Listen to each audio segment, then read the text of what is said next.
Mississippi has made history. Lawmakers there have overwhelmingly decided it's time to change the state flag, voting to remove the Confederate battle emblem from the state's flag. The bill now goes to the governor's desk for his signature. He's expected to sign it. Our Megan Key brings us more from Mississippi.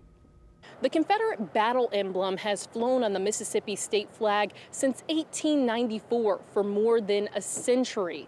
Now, this symbol reminds Black people in America of times of slavery, segregation, and racism here in America.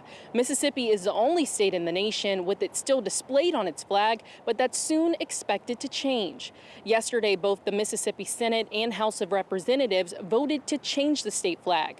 The decision hasn't yet become law. The bill still needs to be signed by the Mississippi State Governor, Tate Reeves, who promised on Saturday that he would sign it and make this change. Mississippi residents will get a chance to vote on their new flag in the November election. It will then go on the ballot in November.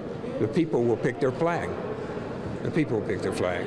So, and if it's rejected by the people, they'll come back and we'll do it again. Well, there are a couple of guidelines for the new design of the Mississippi state flag. It cannot display the Confederate battle emblem, and it must read, "In God We Trust." Reporting in Pearlington, Mississippi, Megan Key, Eyewitness News.